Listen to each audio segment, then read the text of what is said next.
Paper leak मामले पर CJP के विरोध प्रदर्शन में पैलेट गन के इस्तेमाल के खिलाफ याचिका पर सुप्रीम कोर्ट में सुनवाई हुई। सुप्रीम कोर्ट ने इस मामले पर सुनवाई के दौरान केंद्र सरकार को नोटिस जारी किया है। कोर्ट ने केंद्र से जंतर मंतर पर तैनात आरएएफ के गोला बारूद हथियार और ड्यूटी पर मौजूद लोगों का रिकॉर्ड सुरक्षित रखने को कहा है। इसी के साथ ये भी पूछा कि पैलेट गन का इस्तेमाल कैसे होता है, उसके इस्तेमाल का एसओपी क्या है।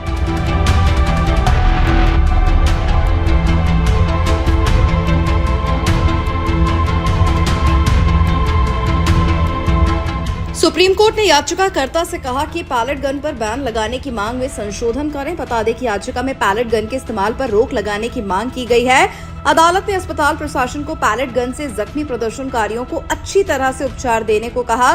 CJI Suryakant, justice Joy Mallya Bagchi और जस्टिस वी मोहना की बेंच ने सुनवाई के दौरान कहा कि अगर अत्यधिक बल के प्रयोग के आरोप हैं तो याचिका का उद्देश्य पैलेट गन के उपयोग पर स्पष्ट प्रोटोकॉल तय कराने का होना चाहिए। वहीं याचिकाकर्ताओं की ओर से वकील वृंदा ग्रोवर ने दलील दी कि संबंधित हथियार से धातु के पैलेट निकलते हैं जो शरीर पर गंभीर चोट पहुंचाते हैं। उन्होंने कहा कि पैलेट कई प्रकार के होते हैं, रबड़, प्लास्टिक और मेटालिक, लेकिन इस मामले में मेटालिक पैलेट का इस्तेमाल किया गया है जिन्हें घायल छात्रों के शरीर से निकाला गया। उन्होंने कहा कि प्रदर्शनकारी भीड़ हिंसक नहीं थी, इसीलिए मेटालिक पैलेट का प्रयोग अनुचित और असंगत था।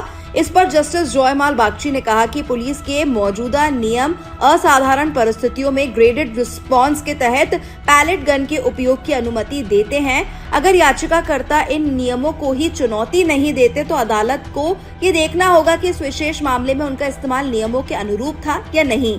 उन्होंने ये भी स्पष्ट किया कि अदालत किसी विशेष घटना में पैलेट के इस्तेमाल की वैधता की जांच करने के लिए तैयार है। मुख्य न्यायाधीश सूर्यकांत ने कहा कि अत्यधिक बल प्रयोग के आरोपों को देखते हुए याचिका में अदालत से पैलेट गन, विशेष रूप से मेटालिक पैलेट के इस्तेमाल के लिए स्पष्ट दिशा निर्देश या प्रोटोकॉल बनाने की मांग की जा सकती है।